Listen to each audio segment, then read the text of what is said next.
एक छोटे से गांव में एक पुरानी और खंडहर हो चुकी हवेली थी। गांव के लोग उस हवेली को भूतिया हवेली कहते थे। उस हवेली के बारे में कई डरावनी कहानियां प्रचलित थीं। कोई कहता था कि वहां एक बूढ़ी औरत का भूत रहता है, तो कोई कहता था कि वहां रात को अजीब अजीब आवाजें आती हैं। एक दिन गांव के 4 दोस्त रवि, मोहन, सुमित और अनुज ने फैसला किया कि वे इस भूतिया हवेली का रहस्य जानने के लिए वहां रात बिताएंगे। वे चारों अपनी साहसिकता के लिए मशहूर थे और किसी भी चुनौती से पीछे नहीं हटते थे। रात के समय जब पूरा गांव सो रहा था, चारों दोस्त टॉर्च और लाठी लेकर हवेली की ओर चल पड़े। हवेली के पास पहुंचते ही उन्हें अजीब सी ठंडक महसूस हुई। हवेली के दरवाजे पर जाले लगे हुए थे और अंदर घुप अंधेरा था। चारों ने हिम्मत करके अंदर कदम रखा। जैसे ही वे अंदर गए, दरवाजा अचानक तेज आवाज के साथ बंद हो गया। सबके दिल जोर जोर से धड़कने लगे, लेकिन उन्होंने हिम्मत नहीं हारी। वे धीरे धीरे हवेली के अंदर घूमने लगे।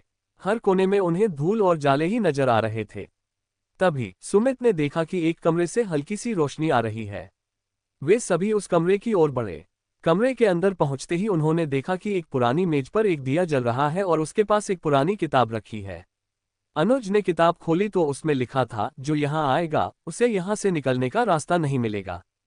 तभी कमरे में एक परछाई दिखाई दी। चारों ने देखा कि एक बूढ़ी औरत की आत्मा उनके सामने खड़ी है। वह औरत धीरे धीरे उनके पास आए और बोली, तुम्हें यहाँ नहीं आना चाहिए था। अब तुम सब यहाँ फंस चुके हो। सबके चेहरों पर डर साफ झलक रहा था, लेकिन रवि ने हिम्मत करके पूछा, आप कौन हैं और हमें क्यों डराना चाहती हैं? बूढ़ी औरत ने कहा, मैं इस हवेली की मालकिन थी। मेरी मृत्यु के बाद भी मेरी आत्मा यहाँ भटक रही है। जो भी यहाँ आता है उसे मैं अपनी कैद में रख लेती हूँ। चारों दोस्तों ने एक दूसरे की तरफ देखा और समझ गए कि उन्हें यहाँ से जल्दी निकलना होगा। किताब में कोई ऐसा संकेत हो सकता है जिससे वे यहाँ से निकल सकें। उसने किताब को ध्यान से पढ़ना शुरू किया। तभी उसे एक पन्ने पर लिखा मिला, सच्चे दिल से माफी मांगो और इस हवेली को छोड़ दो। चारों दोस्तों ने तुरंत बूढ़ी औरत से माफी मांगी और उससे बाहर निकलने का रास्ता दिखाने की प्रार्थना की। बूढ़ी औरत ने थोड़ी देर सोचा और फिर धीरे धीरे गायब हो गई।